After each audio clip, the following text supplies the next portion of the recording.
आप नॉर्मली आप एंटर होगे कमरे में, आपके मुंह पे स्माइल नहीं होगी, वो आपसे पूछेंगे यार आज क्या हुआ है, सब ठीक ठाक है।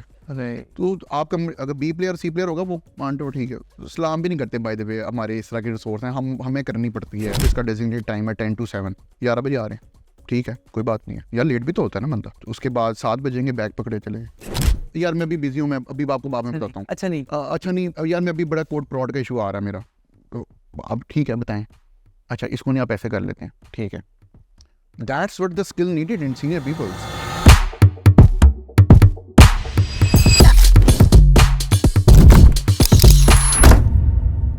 अस्सलाम वालेकुम and welcome to the 9th episode of the Ahmed Zubair show, जहाँ पे मेरा काम है इंडस्ट्री लीडर्स और एक्सपर्ट से बात करना और उनकी लर्निंग्स और उनके लेसन्स को रिले करना आप लोगों तक। सो आज की एपिसोड बड़ी इंटरेस्टिंग होने लगी है, क्योंकि आज हम बात करेंगे कि ये ए प्लेयर्स क्या होते हैं, ए प्लेयर्स कौन होते हैं, कौन कौन बन सकता है, ए प्लेयर्स बनने के लिए एस्पायर क्यों करना चाहिए, और जनरली ए प्लेयर बनने का फ़ायदा क्या होता है। And for that, we've got Abdur Abata Shahid with us. He is a lead data scientist at XIQ Inc. और हम इसका ही कहानी अब्दुर से खुद ही सुनते हैं। अस्सलाम वालेकुम अब्दुर। वालेकुम अस्सलाम। How are you? I am good. How are you? मैं बिल्कुल फिट हूँ यार। Thank you for coming here. मुझे बताएं सबसे पहले कि यार lead data scientist at XIQ क्या करता है? लीड डेटा साइंटिस्ट एक्सएक्यू करता ये है कि उसने बड़ा कुछ करना होता है इन terms of current, future and everything जो कि बन चुका हुआ है। एक तो मेंटेनेंस है, फिर एक जो करंट। बता दें XIQ में होता है क्या? XIQ basically is a product based company. इनके दो प्रोडक्ट्स हैं which we call it a one stop solution for B2B sales and marketing. जो बड़ी बड़ी फॉर्चून कंपनीज़ या एंटरप्राइज कंपनीज़ होती हैं, उनकी बड़ी बड़ी सेल्स कंपनीज़ होती हैं, मार्केट सेल्स कंपनीज़ कह रहा हूँ, सेल्स प्रोफेशनल्स होते हैं जो मल्टीपल सॉफ्टवेयर्स यूज़ करते हैं in terms of to understand their buyer and get that sales done.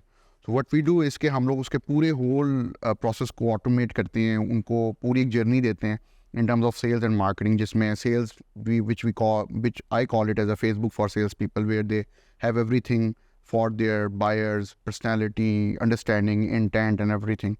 And for marketing side we have analytics, campaign management, workflow automation, everything. So this is a whole overview of product, and my role is to मेरा जो role है basically वो ये है कि मैंने quickly evolve करना है विद द इंडस्ट्री डायनामिक्स। उसमें राइट नाउ जो हमारा एरा चल रहा है वो जनरेटिव एआई के चल रहा है, तो माय रोल इज़ कि मैंने उसको किस तरह इफेक्टिवली प्लान करना है with the management, product team and everything, और फिर एग्जीक्यूशन करवानी है अपनी टीम के थ्रू।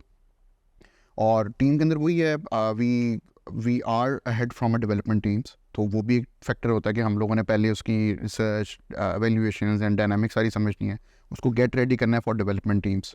और डेवलपमेंट टीम्स पे जाने के लिए हम गो एड देते हैं, और ये जब डेवलपमेंट टीम गो एड देती है उसमें मेरा रोल होता है प्लस प्रोडक्ट टीम के साथ बैठ के फ्यूचर प्लान करना कि यार इस क्वार्टर के अंदर जी हमने फीचर कर लिया, अगले क्वार्टर में हम क्या रिलीज़ कर रहे हैं, फिर हर स्टेप में इन्वॉल्व होना। और मेरी टीम का जो रोल है वो जो डेटा साइंस या एआई वाली सारी टीम है वो एवरी प्रोडक्ट की टीम्स के साथ इन्वॉल्व होती है। Like it's back end, front end from we have a sales accelerator, sales team, sales product, and back end, front end from a marketing product which is Workbench. So that's what briefly role is के future भी देखना, management के साथ भी जो काम हम कर रहे हैं उनको convey करना टॉप मैनेजमेंट को। मतलब टीम तो काम अच्छा कर रही है और टीम चीज़ें बना रही है, और वो मार्केटिंग के साथ भी कोलैबोरेट करना कि भाई जो आपने करवाया वो मार्केट कैसे हो रहा है, उसकी क्या चीज़ें हो रही हैं। एनालिटिक्स पे देखना, मेरी टीम के अंडर एनालिटिक्स भी आता है, बिजनेस इंटेलिजेंस के चीज़ डायनामिक्स के साथ चल रही है, प्रोडक्ट की एनालिटिक्स क्या है, जो चीज़ें रोल आउट हो, क्योंकि जो हमारी प्रोडक्ट है वो हमारी खुद की सेल्स एंड मार्केटिंग भी यूज़ करते हैं। राइट। तो वी आर एक्चुअली मतलब हम क्लाइंट्स वाली साइड को भी देख रहे होते हैं कि भाई क्लाइंट की डायनामिक्स क्या चल रही है, क्लाइंट के साथ यूज़ कर रहा है, क्या प्रॉब्लम आ रही है। क्लाइंट्स भी हमारे थोड़े बड़े बड़े हैं, डेल हमारा सबसे बड़ा क्लाइंट है, Genpact, ServiceNow, Aetna, Tata communication. So these are the big clients जो कि हम लोग उनको देख रहे होते हैं, उनकी वर्किंग, उनकी यूजेज एनालिटिक्स को देख रहे होते हैं कि उनका यूज़र एक्सपीरियंस कैसा है, उनको कोई चीज़ करने में मुश्किल तो नहीं आ रही है, अगर हमने एक फ़ीचर देना है तो वो किधर देना है, कैसे देना है। तो ये चीज़ें भी डायनामिक्स हमारी चल रही होती हैं। तो वो अटेंशन टू डिटेल मेरे रोल की तरफ से रिक्वायर्ड है, कोलैबोरेशन बहुत ज़्यादा रिक्वायर्ड है कि अगर मैंने कोई चीज़ छोटी POC की है या मैंने कोई डेवलपमेंट किया तो किस तरह कम्युनिकेट करनी है प्रोडक्ट को to back end to front end कि भाई ये मैंने गेट इट डन या डिप्लॉय करना है। तो वो मेरा रोल की बहुत ज़्यादा इंपॉर्टेंट डायनामिक्स है कि डायरेक्टर के साथ बैठना, इंजीनियरिंग के साथ बैठना, एग्जीक्यूशन करना, रिसोर्स अलाइन करना कि भाई ये मैंने काम किया, इसको एग्जीक्यूट करें, इसको प्लान करें। फिर डिप्लॉयमेंट ऑब्वियसली बात है, उसका आर्किटेक्चर डिसाइड करना, उसका फ्लो डिसाइड करना कि किस तरह हम उसको बनाएंगे, कोई API बनाएंगे, जॉब बनाएंगे, किस तरह डाटा अपडेट कराएंगे। तो दीज आर टेक्निकल साइड भी है, मैनेजमेंट साइड भी है, तो it's a combo of a role. ठीक है, लगता है आप काफ़ी कुछ कर रहे यस मुझे भी लगता है। हैं। ज़बरदस्त। अच्छा यार, मुझे बताइए सबसे पहले कि ए प्लेयर क्या क्या चीज़ होती है? ए प्लेयर हमारे जो CEO हैं उन्होंने बड़ी अच्छी एग्जांपल दी थी, वो दी थी ए प्लेयर वो होता है कि जिससे कुछ पूछना ना पड़े उसको आप बताओ और वो रेडी बैठा हो आपकी प्रॉब्लम सॉल्व करने के लिए, और मतलब why I have to ask. तो वो यही होता है कि आप ए प्लेयर्स के पास कोई प्रॉब्लम आती है उसके सामने, और उस प्रॉब्लम को वो बस टेकअप करता है और कहता है यार ठीक है, इट्स नाउ माई रिस्पॉन्सिबिलिटी। अब वो जाता है, उसको प्लान करता है, उसको उसके एक्शन आइटम्स बनाता है, उसके बाद जिस मीटिंग में डिस्कशन हो रही होती है उसके मीटिंग मिनट्स लेता है, वो कम्युनिकेट करता है, ऑन बोर्ड लेता है दोनों स्टेक होल्डर्स को कि भाई ये आप हमारी बात हुई है, now we are getting started. फिर प्लान करता है, फिर अपनी टीम्स को लाइन करता है, जो भी उसकी डेवलपमेंट, और हर एंगल से उसको देखता है कि भाई कोई रिपल शिपल तो नहीं आ रहा, हर चीज़ देख के फिर उसकी डेवलपमेंट करके डिप्लॉय करके फिर टॉप मैनेजमेंट को तो अपने रिजल्ट्स भी कम्युनिकेट करता है कि भाई ये मैंने किया था, ये हुआ है, इसकी ये वैल्यूएशन है, ये ऐसे हुआ है, इसकी ये ROI है, ये सारा कुछ है। तो एक मतलब जनरलाइज देखा जाए तो get the task done and attitude, and to end get the task done attitude required from a player. तो वो ए प्लेयर की डेफिनेशन है। ठीक है, सही है। और आपके एक्सपीरियंस में ए प्लेयर्स की परसेंटेज कितनी होती है? So let's say if you worked with 100 people, 100 में से कितने आपको मिले A players? Very rare. There मतलब इन सिंगल डिजिट्स? यस। अच्छा, ठीक है। यूजुअली तो लाइक अगर यूजुअली डायनामिक्स देखें पाकिस्तान की, तो वो top layer then middle tier आपकी होती है वो A+ वाली, क्योंकि वही ड्राइव कर रही थी सारी चीज़ें। लेकिन आपको नीचे से बंदा मिल जाता है जो कि A प्लेयर वाले एट्रीब्यूट्स रखा है, फिर आप उसको ग्रो करवाते हो, ऊपर वाले रोल की तरफ लेकर आते हो। तो बड़ा लाइक आपकी टॉप मैनेजमेंट आपकी A प्लेयर होती है, क्योंकि टॉप मैनेजमेंट में एम तो नहीं गए। उसके बाद फिर आपकी मिडिल टेयर में कोई 1%, 2%, मतलब 10 बंदे होंगे, उसमें 3-4 बंदे होंगे A प्लेयर्स। 10 या 100? 10 या 100, मतलब 10 में से 3-4 ए प्लेयर्स होंगे हम आपके? 10 में से 3-4 A अच्छा, प्लेयर्स ठीक है, होंगे, सही है। और बाकी नीचे वाले में से आप फिर ढूंढते हो या हायर करते हो कि अच्छा यार इनको मैंने ऊपर लेकर आना है, या रोल्स की डायनामिक इस तरह की है कि वो फिर उसमें से भी आपकी 1-2% होती है जो कि A प्लेयर्स होते हैं, जो कि काम कर रहे होते हैं नीचे। डेवलपमेंट में भी तो A प्लेयर्स होते हैं ना आपकी जो टीम्स में होते हैं, लेकिन वो उस तरह के A प्लेयर्स नहीं होते कि लेकिन येस, अगर तो नीचे से प्रमोट हो रहे हैं then he has that A players capabilities. तो वो ऑर्गेनाइजेशन, जो छोटी ऑर्गेनाइजेशन, स्टार्टअप टाइप की ऑर्गेनाइजेशन होती हैं, वो नीचे से ही ऊपर लेकर आती हैं बंदों को, तो वो A प्लेयर्स को ही लेकर आती हैं। तो नीचे भी होते हैं, ऊपर भी होते हैं, तो मैं ऊपर तो होते ही हैं, ऊपर नहीं होंगे तो चीज़ें नहीं चलेंगी कभी भी। ठीक है, सही है, ओके। और ए प्लेयर्स का क्या? सो अगर एक बंदा ए प्लेयर नहीं है तो वो क्या है? वो एक अच्छी टर्मिनोलॉजी में एवरेज रिसोर्स है, ये अच्छी टेक्नोलॉजी? उनके लिए अच्छी है। अच्छा, उनके लिए उनको ये होता है कि बस आप ऑफिस आए हो, अपना आपको टिकट साइन हो गई है, प्रोवाइड वाले पीछे भाग रहे हैं, एस्टिमेशन दे दें, एस्टिमेशन दे दें, एक दफ़ा नहीं देंगे, दूसरी दफ़ा मैसेज करेंगे तो दे देंगे, फिर वो एस्टिमेशन मैसेज में कहेंगे दे देंगे, वो प्रोवाइड वाले एक्सपेक्ट कर रहे होंगे कि जीरा की टिकट में भी जाके डाल दें, वो उन्होंने नहीं डाली होगी, फिर वो कहेंगे अच्छा वो हो हम भूल गए थे, फिर वो डालेंगे, और उसके बाद फिर काम करके फिर कोई 1-2 फ्लो टिकट नहीं पूरी पड़ेंगे, कोई 1-2 फ्लो मिस आउट हो जाएंगे, फिर प्रोवाइड वाले पीछे आके भागेंगे कि भाई ये फ्लो ये ऐसे करना था, कहते हैं वो वी फॉरगेट, चलो फिर दोबारा बैठ जाएंगे करने। तो ये एक एवरेज सोर्स है, ये एक डायनामिक्स है। एस्टिमेशन थोड़ा बफर रख के देते हैं वो, तो फिर उसको पूरा करते हैं। तो या ये एक एवरेज सोर्स आपकी नॉर्मल डेली लाइफ है, उसको कोई गर्ज नहीं है, सुबह आता है शाम को चला जाता है। एक और चीज़ है जो कि मैंने देखी एवरेज सोर्स में, वो ये थी उनको बिगर पिक्चर नहीं पता होती। राइट। मतलब आप उनको टास्क दिए, उनको कहना ठीक है इस फंक्शन में ये वैल्यू इनपुट आएगी और ये रिटर्न हो जाएगा, बस ये वो तो ये एवरेज सोर्स पूरे की अवेयरनेस नहीं है कि यार भाई ये कहाँ पे यूज़ हो रही है API। कर क्या रहे हैं। अगर हमने एक फंक्शन चेंज कर दिया, मेरी एक अलग से API कॉल कर रही है, उसकी सारी डायनामिक्स चेंज हो जाएंगी। वो नहीं ये देखते बिगर पिक्चर कि भाई ये मैं जो काम कर रहा हूँ, जरा सी भी एक वैल्यू चेंज करूँगा तो फ्रंट एंड पे क्लाइंट को क्या नज़र आएगा। वो चेंज कर देते हैं, क्लाइंट का एक यूज़र एक्सपीरियंस ख़राब हो जाता है। वो हमें पता होता है कि हमने लेट्स सपोज एक एंटरप्राइज क्लाइंट के लिए केस हैंडल किया होता है, वो ख़राब हो गया, उधर से इशू स्पोर्ट पे टिकट आ गई कि जी मेरा तो ये चीज़ ही नहीं चल रही, फिर दोबारा बैठता हो नॉर्मल रिसोर्स कि अच्छा ओहो ये तो केस ही मिस हो गया। ये होता है, ये प्रॉब्लम है। ठीक है, सही है। और ये बड़ी इंटरेस्टिंग चीज़ है कि इसमें हम शायद फ्यूचर में बात कर सकते हैं, वो ये है कि लोगों को लगता है, जो फ्रेश ग्रेड्स को लगता है, नॉर्मल रिसोर्स को लगता है कि भाई हम ऑर्गेनाइजेशन में जाएंगे, वो हमें कहेंगे वेबसाइट बना दो, या प्रोडक्ट बेस्ड कंपनी में जाएंगे, वो कहेंगे यार आपका ये पूरा प्रोडक्ट, नया प्रोडक्ट शुरू करें। बड़ा रेयर ही होता है ऐसे। लेगेसी कोड सिस्टम्स भी आपकी कोई चीज़ होती है जिसमें आपको डिबगिंग आनी चाहिए, आपको कोड सेटअप करके उसमें काम करके डिप्लॉय करना आना चाहिए, आपको करंट सिस्टम को समझना आना चाहिए। तो वो हमें बचपन में स्कूल यूनिवर्सिटी में पढ़ाते थे कि यार प्रोग्रामिंग ना सीखो, आप सीखो, आप ना वो मतलब हर बंद जो सॉफ्टवेयर इंजीनियर होता है ना, वो डिपेंडेंट नहीं होता किसी फ्रेमवर्क के, उसमें उसको कोई भी प्रॉब्लम स्टेटमेंट दी जाती है, उसको लर्न करके एग्जीक्यूट कर देता है। तो ये भी प्रॉब्लम है जिस पे हम फ्यूचर में एक पॉइंट पे बात कर सकते हैं कि ये वाली चीज़ भी बच्चों को नहीं पता। वो समझते हैं कि भाई हमने अगर कोर्स में एक ATM मैनेजमेंट सिस्टम बना लिया या हमने वेबसाइट बना ली है, तो इंडस्ट्री में भी यही होता है। इंडस्ट्री में आपकी प्रोडक्ट बेस्ड कंपनी पे तो प्रोडक्ट बनी हुई है, वो आएंगे, उन्होंने लेगेसी कोर्स सिस्टम के साथ आके बैठना है, उन्होंने अंडरस्टैंड करना है। तो that's where the interview is very important, जिसमें आप वो कहते हैं ना एनी क्वेश्चंस, तो कहते हैं नहीं we don't have any question. That's where the you need to ask the question कि भाई आपका टेक स्टैक क्या है, कौन से टूल्स एंड टेक्नोलॉजीज आप यूज़ करते हैं। और ये फिर हम थोड़ा जंप कर गए टॉपिक से, लेकिन कौन से टूल्स एंड टेक यूज़ करते हैं, ताकि इसको पता हो कि वो आएगा तो उसने किस तरह आके डिबगिंग करनी है, किस तरह आके अपना कंट्रीब्यूशन करनी है, और कितनी जल्दी आपने इफेक्टिव रिसोर्स बनना है। क्योंकि वह सम टाइम वो लोग समझते हैं कि जी प्रोबेशन है तो जी मैं तो 3 महीने ज़रा इन्जॉय करूँगा, लर्निंग कर लूँगा, कोई सर्टिफिकेशन वगैरह कर लूँगा।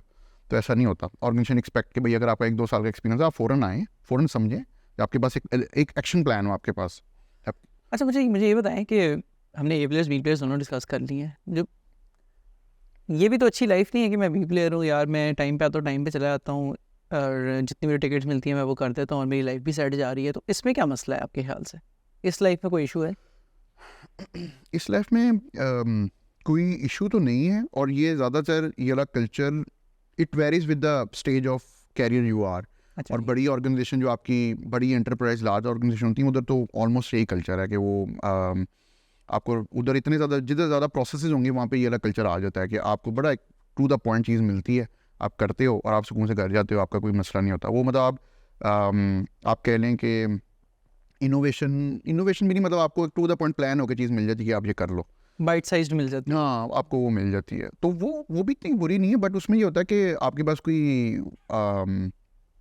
आप ये कह लें कि ये ज़्यादा जो हम डिस्कशन कर रहे हैं उसमें होता है कि छोटी ऑर्गेनाइजेशन जो होती है ना, वहाँ पे आपका जो ए प्लेयर होता है, रिगार्डलेस ऑफ द ऑर्गेनाइजेशन, मतलब आई गेट योर पॉइंट कि be as a B player it is relatively easier to survive in a bigger organization, क्योंकि वहाँ पे प्रोसेसेस इतने ज़्यादा होते हैं और स्पेशलाइज्ड रोल्स होते हैं सच, वहाँ पे it is easy to like find shelter in that.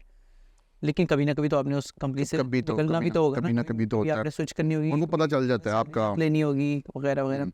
मेरा पॉइंट ये है कि अगर मैं एक बी प्लेयर हूँ मिडिल साइज और सॉफ्ट या स्मॉल साइज कंपनी में, तो क्या ही हो जाएगा? ये जो आपने अभी बात बोली सैलरी जंप जब लेना होगा, अच्छा, या ऑब्वियसली बात है, मैं अगर छोटी कंपनी में आऊँगा, जैसे हमारी ऑर्गेनाइजेशन में ईयरली अप्रेजल प्रोसेस है, बड़ी ऑर्गेनाइजेशन में बाय ईयरली होता है, तो you all sit down on a table. अब अगर आप नॉर्मल बी प्लेयर हो तो किसी को पता ही नहीं आपने क्या किया, अच्छा, आपने कम्युनिकेट ही नहीं किया सही तरीके से, आपको बस आपने जो आपको काम दिया वो भी आपने धक्के से कर लिया। मैंने कर दिया तो मुझे नहीं, वो बी प्लेयर पूरा काम ही नहीं ना करता, वो पूरा बी प्लेयर के पीछे भागना पड़ता है। बी प्लेयर आपका ये ना वो भी एक डिफरेंट स्टाइल होता है, लेकिन बी प्लेयर सही तरह उसका काम ही नहीं एग्जीक्यूट करता। तो जब कंपनीज या एचआर रिव्यू के लिए बैठते हैं तो ये देखते हैं कि बंदा बी प्लेयर है यस अच्छा, ये तो आपकी एक पूरी एवेल्यूशन मैट्रिक्स है कि देख लेते हैं, उसमें सर्टेन स्कोर्स होते हैं। तो वही वाली बात है कि ए प्लेयर क्यों बना जाए, वो ये बना जाए कि आपने साल के बाद वो आपका जायज़ा होना है, तो जब आप उस मालूमा खुलना है, जब आप खुलेंगे तो फिर आपके जितने प्रोसेस में लोग इन्वॉल्व होंगे, प्रोडक्ट में होंगे, इंजीनियरिंग में होंगे, इवन सम टाइम तो कस्टमर्स भी होंगे, सीईओ भी होंगे, अगर 360 वैल्यूएशन होगी तो आपके पीयर्स भी हो जाएंगे, तो वो फिर सब कुछ चटा आपके सामने आ जाता है। तो जिस बंदे ने फिर उसको ये टेंशन होती है कि यार किसी तरह ये मैं अप्रेजल प्रोसेस गुजार दूँ, मुझे कहता है यार। अच्छा, एक और भी होता है, कैटेगरी ये भी होती है कि वो महीने के एंड पे काम करना शुरू कर देते हैं अप्रेजल प्रोसेस से पहले। आपको नजर आएंगे हर कमरे में, हर जगह पे प्रॉब्लम स्टेटमेंट जहाँ पे होगा भाग के आ जाएंगे कि अच्छा यार मैं कर रहा हूँ। उनको पता होता है कि यार चलो साल तो किसी को याद नहीं रहना, तो 2-4 महीने काम कर लो तो चलो ठीक है। वो फिर साल में तो शुरू में किसी को क्या याद रहना है। और वो यही होता है कि वो फिर अगर आपने उनको पता है कि यार एक सर्टेन अमाउंट मिल जाए, नहीं इंक्रीमेंट चल रहा है, ठीक है, तो इनमें का टेंशन। तो लॉन्ग रन में कोई नुकसान हो सकता है इसका? लॉन्ग रन में नुकसान हो सकता है, क्योंकि आप कहीं ना जब आप जैसे से आप सीनियरिटी की तरफ जाते हैं, रोल की डिमांड चेंज होती रहती है। यही अगर इनिशियल साल होते हैं आपके जिसमें आपने अपने आप को ग्रिल करना होता है, वो चीज़ फिर और हमें नज़र आती है 5-6 साल साल आदत हो जाएगी, आदत हो आने जाएगी। की, और तो फिर जब आप 5 साल 6 साल एक्सपीरियंस आपका होगा, आपसे एक्सपेक्टेशन होगी कि Expectation होगी। अब आप you take things on, ownership लें। तो आई थिंक उस पॉइंट पे उस पॉइंट पे फिर हमें नज़र आएगा कि वो is a B player leader, नहीं थी। वो आदत ही नहीं थी, उसको स्पून फीड की आदत थी, उसको प्लान बनाने की आदत नहीं थी, उसको ऑर्गेनाइजेशन की मतलब मैनेजमेंट की आदत नहीं है, या उसको मेंटोरशिप की आदत नहीं है, क्योंकि उसने कभी उसको फ़र्क ही नहीं पड़ा, उसने उसको जो बताया उसने कर दिया। तो ये तो मैंने देखे हैं, this is part of my experience के अच्छे खासे सीनियर लोग आगे कहते हैं जी मतलब this is not our ball. उनका फ्यूचर क्या होता है फिर? उनका फ्यूचर कुछ भी नहीं होता, बस चल रहे हैं नॉर्मल। दे मतलब जो मेरी अंडरस्टैंडिंग है वो ये कि हर ऑर्गेनाइजेशन में हर ऑर्गेनाइजेशन की डायनामिक्स डिफरेंट होती हैं, लेकिन there is a minimum range, there is a average range, there is a maximum range. वो एवरेज से ना थोड़ा सा पीछे लाई कर रहे होते हैं, उनकी रेटिंग आ जाएगी B+, B पॉजिटिव। एक बंदे को लेट्स सपोज 10,000 इंक्रीमेंट मिलना हुआ तो उसको 3,000 मिल जाएगा, 4,000 मिल जाएगा, थोड़ी देर वो गुस्सा करेंगे, then they start planning their next jump, moving के चलें ये स्विच करते हैं। आप ये अगर आप ये इस एवेल्यूशन करें ना इंटरव्यू में, आप पूछेंगे why do you want to switch, उस आंसर में बड़ा कुछ छुपा होता है। राइट। हाँ जी, उस आंसर में छुपा होता है, आपको पता चल जाएगा कि what type of resource is, और किस तरह वो बता रहा है कि मैं क्यों स्विच करना चाह रहा हूँ, किस तरह अपनी ऑर्गेनाइजेशन के बारे में बात कर रहा है, आपको बड़ा कुछ पता चल जाता है। मैं अब यहाँ पे बता नहीं सकता कि मैं क्या क्या चीज़ें एवेल्यूएट करता हूँ, नहीं, आप बता दे, कोई मसला नहीं नहीं वो बड़ा सीक्रेट है बट ये कि उस आंसर में बड़ा कुछ छुपा होता है, ठीक है। एनी क्वेश्चन में बड़ा कुछ छुपा होता है। ठीक है, तो अगर फ़र्ज़ करें आप मेरे से पूछते हैं कि यार चलिए हम यहाँ पे क्विकली कर लेते हैं ना, सिमुलेट कर लेते हैं। आप मेरे से पूछते हैं कि why do you want to switch, और मैं कहता हूँ आपको कि जी माइक्रो मैनेजमेंट बड़ी ज़्यादा है मेरी कंपनी, तो आप कैसे अखज़ करते हैं? बट दे मतलब बॉटम लाइन तो ये है कि आपने जो हमें सिखाया गया है, जो हमें भी लगता है कि यार मतलब वो एक चीज़ होती है ना कि आपकी घर की बात होती है, सारा कुछ होता है, तो आप नेगेटिव नहीं पोर्ट्रे करते कभी भी सामने। मैं घर में ही रहनी चाहिए। घर की बात घर में रहनी चाहिए, आपने अपने बारे में बात मैं तो करनी सच चाहिए। बोल रहा हूँ। सच सच तो हाँ बोल वो रहा ठीक हूँ है, यार, हर बंदे का अपना पर्सपेक्टिव होता है, ठीक है। लेकिन इट डिपेंड्स के how to portray yourself, how you sell. It's all about कि आप इंटरव्यू दे रहे हैं, आप अपने बारे में बताएं कि why do you want to switch. It's all आपने उधर अगर साल गुजारा है तो उस साल के अंदर कुछ अच्छी चीज़ें भी हुई होंगी, कुछ नेगेटिव चीज़ें भी होंगी। नेगेटिव को साइड पे रखें, अच्छी चीज़ों को वैल्यूएट करके उनको बोलें कि यार नाउ आई वांट मोर, मतलब उसको पॉजिटिव चीज़ों को वैल्यूएट करें कि भाई लेट्स सपोज कि मुझे एक टेक्नोलॉजी में काम कर रहे थे तो मैं चाहता था कि पास्ट की बुराई करें, हाँ, आप अपने फ्यूचर गोल आप फ्यूचर की गोल्स में बताएं कि भाई मैं ये करना चाहता हूँ, मुझे लीडरशिप रोल चाहिए, मुझे मेंटोरशिप नहीं मिल रही थी, मैं मेंटोर करना चाहता एंड हूँ। योर आर्गुमेंट इज के अगर आप बी प्लेयर होंगे तो आपको लीडरशिप रोल या मेंटोरशिप आप करना ही नहीं चाहेंगे, तो नहीं करना इसलिए चाहेंगे। आपके पास जवाब यही होगा कि यार माइक्रो मैनेजमेंट है। हाँ वो पूछते आते हैं जी, अब ऑब्वियस ही बात है, मुझे वैसे ये भी नहीं समझ आती, मैं इंटरव्यू में वैसे ये भी सवाल पूछ लेता हूँ कि वो कहते हैं ना माइक्रो मैनेजमेंट बहुत है, मैं कहता हूँ माइक्रो मैनेजमेंट आपका मतलब क्या है, तो वो फिर आगे से बताते हैं कि जी एक टास्क दिया, तो वो आगे पूछते हैं जी क्यों कब हो रहे हो भाई, मतलब एक बंदा डेजिग्नेट हुआ हुआ है काम के लिए। अगर तो ये भी तो हो सकता है ना कि अगर वो आपसे पूछ रहे हैं तो शायद कोई वजह हो। हाँ पूछने की वजह हो। अब जो हमारी ऑफिस की dynamics, why I have to ask, मतलब एक ऑफिस की हमारी डायनामिक्स हैं कि यूएस में हमारे सीईओ होते हैं फॉर एग्जांपल, तो हमारा उनके साथ अब हमने we have to communicate something to them ना, तो हमने गेट इट डन करना होता है कुछ चीज़ें, तो वो जी सेंस ऑफ अर्जेंसी डेवलप करना या पूछना या सारा कुछ करना, वो लोग समथिंग बुरा समझते हैं, राइट। तो वो हर बंदे की परसेप्शन होती है। आई डोंट थिंक कि कोई ऐसी कंपनी होगी दुनिया में कोई भी जहाँ पे आपसे कोई ये नहीं पूछता कि यार जो काम आपको दिया था उसका क्या बना, उसका बना, या तो व्हाई हैव टू आस्क कि वो ना उसको वो खुद ही बता दे कि टिकट पे बता दिया, हो गया तो वो एक अलग कहानी कि भाई मेरे पूछने की जरूरत ही ना पड़े। ठीक है, सही है। आई थिंक हमने डिस्कस कर लिया कि बी प्लेयर्स के नुकसानात क्या हो सकते हैं इवेंचुअली, और मतलब पैरल्स क्या हैं, लॉन्ग टर्म में कैसे नुकसान हो सकते हैं। तो ऑन द कॉन्ट्री मुझे बताएं ए प्लेयर बनने के फ़ायदे क्या है? ए प्लेयर बनने के फ़ायदे यही है कि आप एक तो आपको कुछ मांगना नहीं पड़ता ऑर्गेनाइजेशन से। क्या मतलब? मतलब मांगना से मुराद ये है कि आप फाइनेंशियल आपको कोई प्रॉब्लम नहीं होगी, ठीक है। आपको कोई मेंटल लेवल पे कोई स्ट्रेस नहीं होगा, आपको रात को सुकून से नींद आएगी, आपकी नॉर्मल आप क्योंकि हर पूरे साल अगर क्योंकि आप ओनरशिप ज़्यादा ले रहे हैं तो आपको काम भी और ही ज़्यादा मिलता है। नहीं नहीं नहीं नहीं ऐसा कोई सीन नहीं है, ये वो लोगों की परसेप्शन है कि आपने ज़्यादा ओनरशिप ली हुई है तो आप बहुत ज़्यादा इन्वॉल्व हैं, और it's all about how he organize his day. ठीक है जी। मैं और 365 डेज इक्वल नहीं होते, समटाइम आप ज़्यादा काम कर रहे होते हो, वो डिमांड होती है उस रोल की।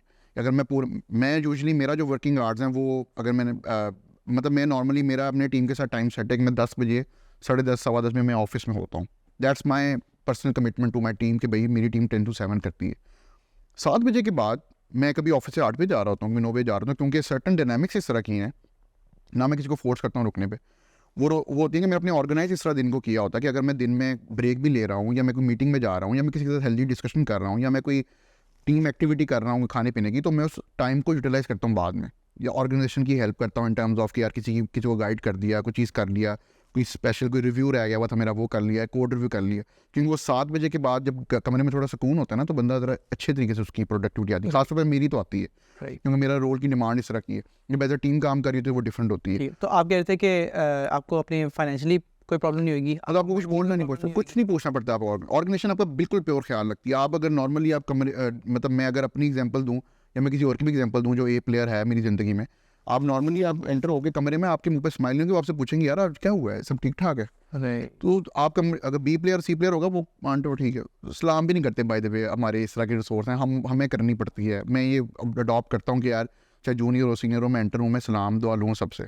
तो वो ही डजंट केयर, ठीक है, होगा ABC पर्सन होगा कोई सीनियर होगा कोई जूनियर, तो नॉर्मली दे जस्ट वेंट, ठीक है चले, ठीक है। They don't care. मेरे मुंह पे अगर स्माइल नहीं होगी या मेरा कोई रिसोर्स में कहूँगा क्या हुआ, एवरीथिंग ओके, तो बस ये हुआ है, ये रियल हुआ है। वो तो कंपनी आपके फाइनेंशियली ख्याल रख रही है, आपकी मेंटल पीस का ख्याल रख रही है, आपके वेलबींग का वेलबींग का और क्या फ़ायदे हैं प्लेयरों ने? मेरे ख्याल से तो यही है, आपका आप एक काम कर रहे हो, आपको रिवॉर्ड मिल रहा है उस चीज़ का, आपको ऑर्गेनाइजेशन अपॉर्चुनिटी दे रही है ग्रो करने की। अब बड़ा क्विकली ग्रो अपने आप को ऑर्गेनाइजेशन ग्रोथ देखो, क्योंकि आपको ट्रस्ट कर रही है ऑर्गेनाइजेशन। आप अपने आप को मेंटल अपना प्रूफ कर रहे हो कि भाई मैं एक नॉर्मल पोजीशन पे काम कर रहा था, मुझे लीडरशिप पे लेकर आओ, लीडरशिप से फिर और सुपर लीडरशिप पे लेके जाओ, फिर आप इतना लेवल हो जाता है कि फिर वो ट्रस्ट करना शुरू कर देते हैं आप उसको वो समझते हैं कि आपके वर्ड पे ट्रस्ट करते हैं कि भाई ठीक है, वो डेफिसिट खत्म हो जाता है कि यार अच्छा मुझे दोबारा जाके देखना पड़ेगा, इसने कहा मैंने कर लिया, चलो और रिव्यू कराओ। और मुझे पता है यार मैं अपना टाइम ही ज़ाया करूँगा इसको रिव्यू करके, मेरा टॉप नॉच होता है इसका, सारी चीज़ें होती हैं। तो that's what the point is के। और मेरे ख्याल से ये जब चीज़ें सही सेटल हो ना, तो आप घर में सही रहते हो, सो आप घर बड़ा हैप्पीली जाते हो। 365 डेज़ वही वाली है कि कभी कभार आप लेट भी चले जाते हो, कोई इतना मसला नहीं है, इट डिपेंड्स। आप घर जाके कोई काम कर लो, लेकिन आप नॉर्मल रहते हो ज़िंदगी में, और आप ये नहीं सोचते कि यार मैंने व्हाट नेक्स्ट। अच्छा जी, और मैंने तो अब देखा है नॉर्मल लोगों को कि यार उनको वो तलब नहीं होती कि यार उनको HR रीच आउट कर रहा है या कुछ आउट कर रहा है, या वो नॉर्मल उनको नेक्स्ट अपॉर्चुनिटी की इतना नहीं होता। उनको कहते हैं यार मैंने इधर ही बैठ के अपने आप को थोड़ा स्केल आउट करना है। लेकिन यार ये भी डिपेंड, ये भी वेरी करता है, पर्सन टू पर्सन वेरी करता है ये चीज़, कि वो सेटिस्फाई रहे अपनी लाइफ में, या जो मैं काम करूँ मैंने इसी को ठीक करना है, इसी को मैंने बेहतर से बेहतर करना है, इनिशिएटिव लेना है मैंने, मतलब मुझे एक चीज़ गलत लग रही है मैं इसको ठीक करना है। यार लेकिन ये भी तो होता है ना कि जेनेटिकली इक्वली गिफ्टेड तो नहीं होते ना। हाँ, ये तो दिस इज वही। तो उस केस में मतलब व्हाट वुड यू से, मतलब कि इस तरह इसका तो ये मतलब हुआ, मतलब मुझे आपकी बात समझ ये आ रही है कि अगर 100 लोग हैं तो 100 में कैपेबिलिटी है ए प्लेयर बनने की। Is that true? 100 में कैपेबिलिटी तो है, कैपेबिलिटी तो सब में होती है प्लेयर बनने की बात है। हाँ, सब में होती है। कैपेबिलिटीज़ क्या है, मतलब कोई ऐसा थोड़ी है कि आपने एक बंदा उड़ सकता है, एक नहीं उड़ सकता, राइट? नहीं, मतलब उठ तो सारी सकते हैं, उड़ सकता है। हाँ उड़ सकता है बंदा, कि जी कैपेबिलिटी है कि वो कोई अल्लाह ताला ने वाह कोई ऐसा ही मुर्जा आपको ताकि नौज़ुबिल्लाह, या कोई आपके पास कोई वैसी कोई पावर हो, सुपर पावर हो, तो फिर बंदा कहे ना कि यार चलो ठीक है ये कुछ इसका है कोई सीन।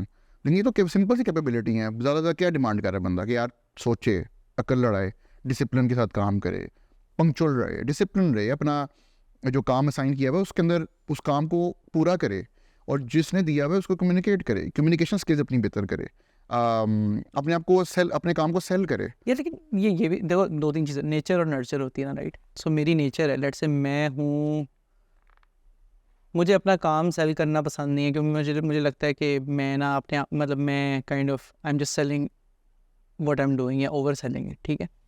कि जैसे कुछ लोग होते हैं उनको अपनी तारीफ़ करना पसंद नहीं होता, ठीक है? तो ये उसकी नेचर है, ये that is how that person was made ऊपर से।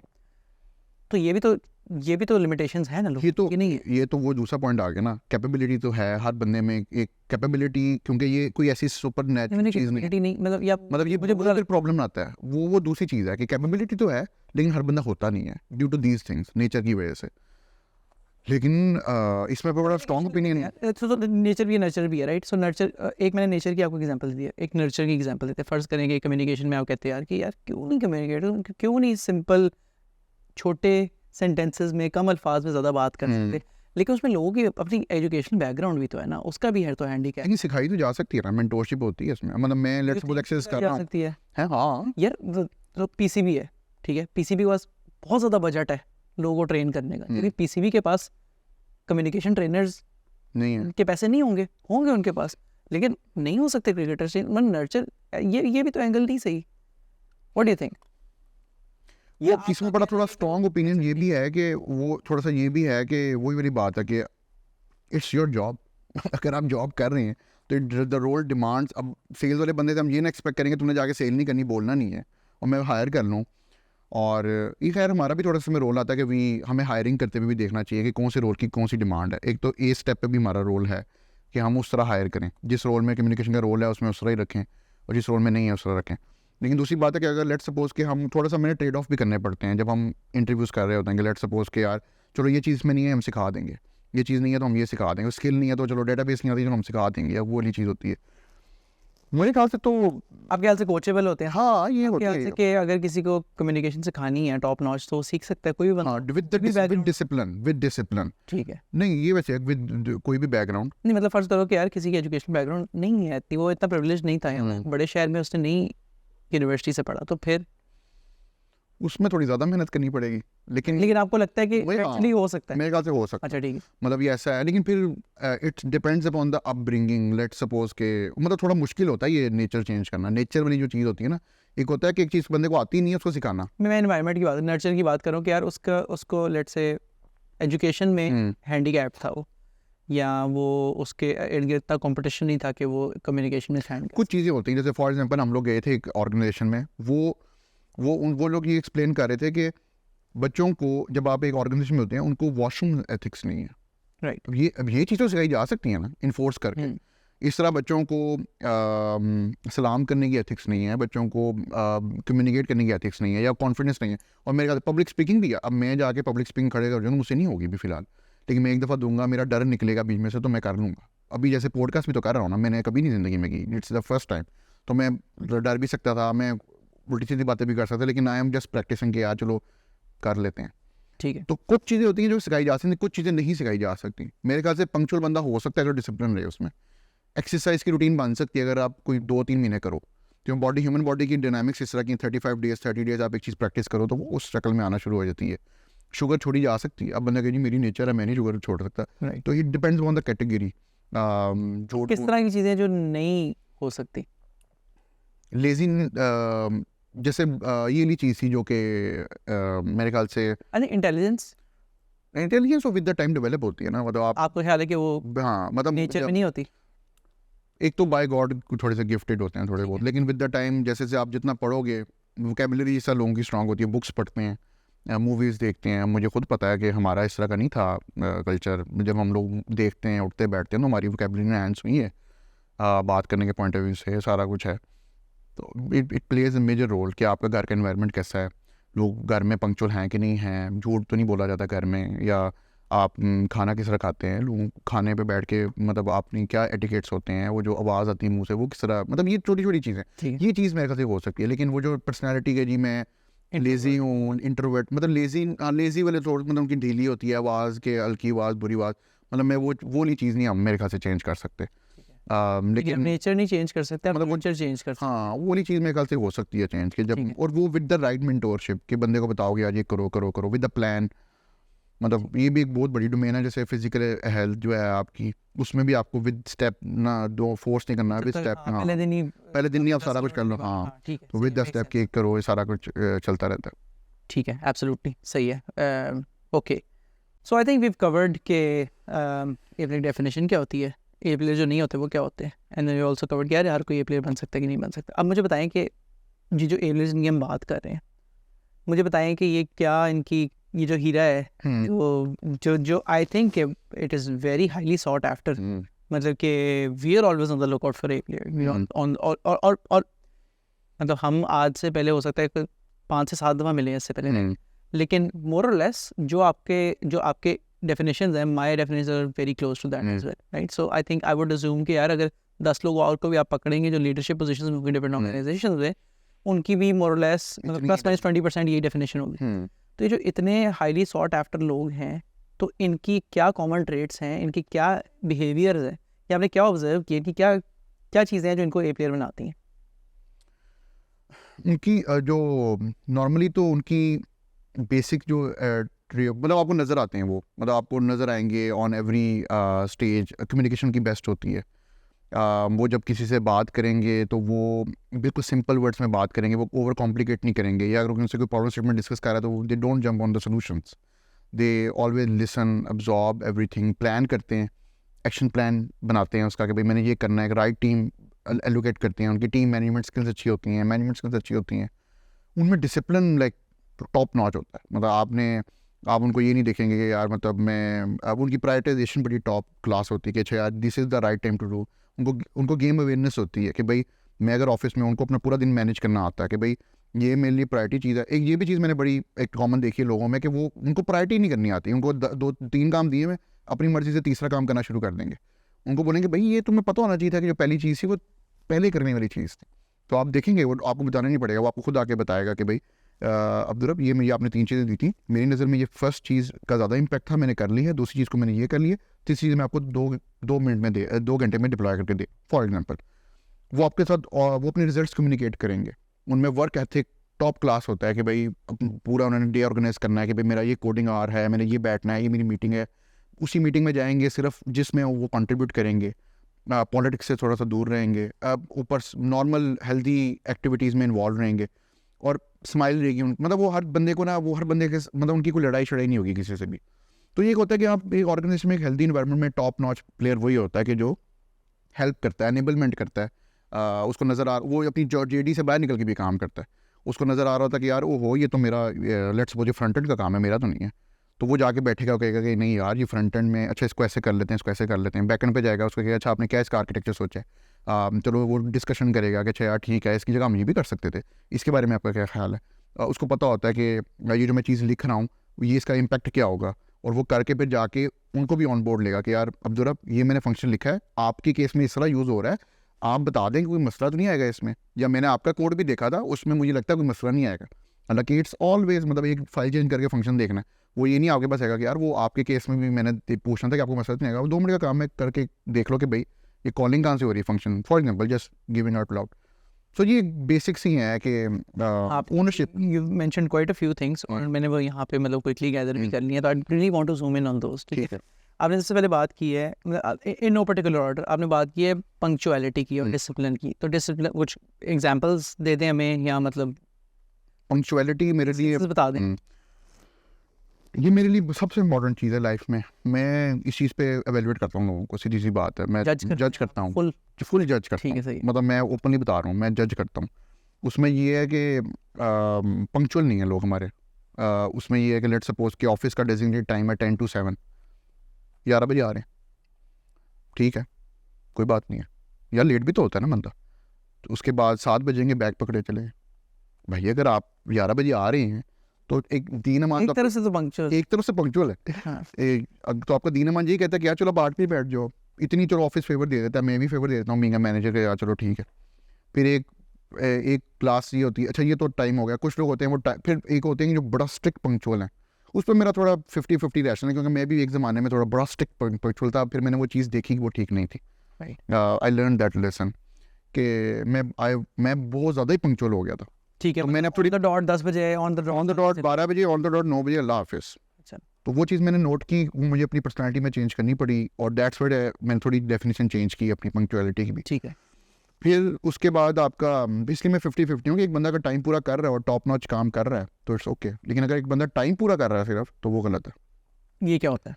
मतलब ये होता है कि वही जो मैं बता रहा था कि आपका डेजिग्नेटेड 10 to 7 है, आपको एक काम दी है जो कि आप अब नॉर्मल डे आपकी डेव आवर्स 8 घंटे तो नहीं आप डेव कर रहे होते। You play something, you go for lunch, you have a discussion, कोई चाय पी रहे हो, सारा कुछ हो रहा है, उसको कम्युलेट करके। तो इफ अगर आपको आधा घंटा बैठ के अपना काम फिनिश करने में टाइम लग रहा है तो आप कर लें। ठीक, अगर आपको घर जाके थोड़ा सा एक्स्ट्रा टाइम देना पड़ रहा है एक चीज़ को, get your task done attitude में, तो कर लें। अगले दिन आके मैनेजर को बोलने कि यार मैंने कल ये कंप्लीट कर दिया, तो आज मैं ज़रा थोड़ा रिलैक्स करना चाह रहा हूँ, मैनेजर आपको दे देगा क्योंकि उसका काम पूरा हो गया। तो ये ना हो गया अच्छा यार अब 7 बज गए, चलो कल देखेंगे अब आगे, क्योंकि वो डेव आवर जो मैंने स्प्रिंट में डाले थे वो तो पूरे हो गए, चलो जी घर चले हम कल आगे करेंगे। कल का दिन भी तो है ना मेरे पास, मैंने 3 दिन की एस्टिमेशन दी हुई है, तो कल भी कर लूँगा। तो ये वाली चीज़ होती सही है। ठीक है, आई थिंक पंक्चुअलिटी हमने डिस्कस कर लिया। और आप इसमें एक चीज़ रहेगी, वो ये चीज़ रहेगी कि मीटिंग्स, मतलब अगर मीटिंग का टाइम 12 बजे है उधर भी पंक्चुअल होना जरूरी है। उधर तो और ज़्यादा पंक्चुअल होना ज़रूरी है क्योंकि आपने लॉट किया हुआ है। टाइम्स आया और आप बिल्कुल टाइम ज़ाया हो रहा है। तो 12 मीन्स 11:59 फॉर मी कि आप उधर बैठे हो और आपने जो मीटिंग में डिस्कस करना है, you have agenda, you have your notes कि आपने भाई ये बात करनी है। जो मॉडरेट कर रहा होता है वो अपने टाइम पे पहुंचे। और इसमें सबसे ज़्यादा रिस्पॉन्सिबिलिटी होती है लीडर्स की। जो उस मीटिंग के अंदर लीडर्स होते हैं, लीडर्स ही लेट आएंगे तो टीम फिर नहीं आएगी, कभी भी नहीं आएगी। ये चाहे आप लीडर्स और अच्छा ये चीज़ मुझे ऐसे लगता है कि इतनी मतलब अब मैं क्या सिखाना शुरू हो जाऊँ कि जो टाइम पे आओ वो सिखाई जाती है, KPIs होते हैं, सारा कुछ होता है, लेकिन ये थोड़ी सी इनबाउंड भी होती है कि सेंस ऑफ वो ना डेवलप करना। तो मुझे लगता है कि आई थिंक ये नर्चर होती है वो वही वाली घर में अगर आपके लोग टाइम से या आपकी फैमिली ने किसी शादी पे जाना है, यही वाली बात है। 7 बजे आपको बड़ा पता चल जाता है शादी पे फैमिली 7-9 बजे आ रही है तो इस बंदे को हैंडीकैप है। लेकिन आई थिंक जैसे आपने कहा कि आप पहले ऑन द डॉट करते थे and then you learned, you changed it. Yes तो ये तो चेंजेबल है, ये चेंजेबल है। ठीक है। और मुझे मतलब मैं एक छोटा सेगवे लेना चाहता हूँ, मुझे यहाँ पे मुझे ये बताएं, ये मैं आपसे बातें तो सारी डिस्कस कर रहा हूँ, मुझे बताएं अगर मैं ये कर लूँगा तो उसके बाद मुझे कोई टेंशन लेने की ज़रूरत नहीं है ज़िंदगी में। नहीं, कंपनी मेरा ख्याल रखेगी, कंपनी याद रखेगी आपका, क्योंकि आप ऑब्वियसली बात है आप वो काम कर रहे हो जो कि आपकी एक तो जॉब डिस्क्रिप्शन में आता है, उससे एक्स्ट्रा कर रहे हो, एक्स्ट्रा कर सही, एक्स्ट्रा कर। ऑलराइट। पहली बात होगी आपने पंक्चुअलिटी की बात की थी, उसके बाद आपने दूसरी बात की थोड़ी सी रिलेटेड है, और टाइम मैनेजमेंट है, वो क्या चीज़ है? टाइम मैनेजमेंट यही है कि एक तो ये रिलेटेड आपके जॉब रोल के साथ, ठीक है। एक होता है कि नॉर्मल 1 to 2 ईयर एक्सपीरियंस बंदा होता है, वो लर्न कर रहा होता है विद द कैरियर, तो उसको पता होता है कि भाई मुझे एक टास्क मिला है, तो मुझे अगर 3 टास्क मिले हैं तो मैंने सबसे पहले प्रायोरिटाइजेशन करवानी है और मैंने किससे अपने टाइम को मैनेज करना है। तो ये वो तो सिंपल होता है कि आप अपने जो put some development arts, then you put your breaks and your meeting, अगर कोई अर्जेंट मीटिंग है, स्प्रिंट की मीटिंग है, तो उस हिसाब से अपना प्लान करना होता है उसको दिन को। उनके लिए थोड़ा ईजी है ये चीज़ करना। ये ज़्यादा आती है जहाँ पे लीडरशिप 3 ईयर्स प्लस आता है। अच्छा वैसे हमारी इंडस्ट्री में 3 ईयर प्लस वाले भी ना सीधे नहीं होते, उनको ये नहीं समझ आती कि भाई पाकिस्तान में 3 ईयर प्लस का मतलब है सीनियर बंदा। तो उनसे एक्सपेक्टेशन होती है कि भाई you have somebody, you should mentor somebody, you should sit down with somebody. तो उनका होता है कि यार मैं अभी भी इंडिविजुअल कंट्रीब्यूटर हूँ। तो वहाँ पे सारी डायनामिक्स ख़राब होती हैं आपकी। और फिर वो कहते हैं जी मैं अगर 3 साल का तो मुझे पैसे भी 3 साल वाले मिल जाएँ या 4 साल वाले मिल जाए और मैं अकेला बैठ के काम करता रहूँ। तो यहाँ पे ऑर्गेनाइजेशन पे डायनामिक्स आती है, भैया आप you are leader, just do some leadership work. तो वहाँ पे वो कहते हैं नहीं जी हमने नहीं करना, या हम क्या करें, हमारे हम सीख रहे हैं। वो बाय डिफ़ॉल्ट अज्यूम होता है कि भैया यार आप इतने सीनियर हो तो you have that skills. Right. तो उसमें फिर अपने टाइम को मैनेज करना है कि भाई मैं अपना काम भी करूँ और फिर मैं किसी को भी हेल्प भी करूँ, उसके टीम को मैनेज करना। ये ना हो कि मैं पूरा दिन बैठ जाऊँ तो मैं प्रॉब्लम लेके बैठा हूँ, मुझे पास टाइम नहीं है, सॉरी। अगर आपकी टाइम मैनेजमेंट स्किल्स बेहतर होंगी तो तभी टाइम निकलेगा ना। ऐसा ही है कि मेरे जी लेट्स सपोज लंच के बाद मेरा 1 घंटा इसके साथ, इस प्रोजेक्ट पे मेरा इसके साथ सिंक है। अच्छा बताओ जी किस तरह ड्राइव कर रहे हो प्रॉब्लम स्टेटमेंट को, उसके साथ बैठ के फिर जी डिप्लॉयमेंट्स हैं, फिर रिव्यूज़ हैं, कोड रिव्यूज़ आ गए, फिर अपनी डेवलपमेंट डेव आर्ट्स हैं जो कि नॉर्मल 3-4 साल वाला बंदा कर रहा होता।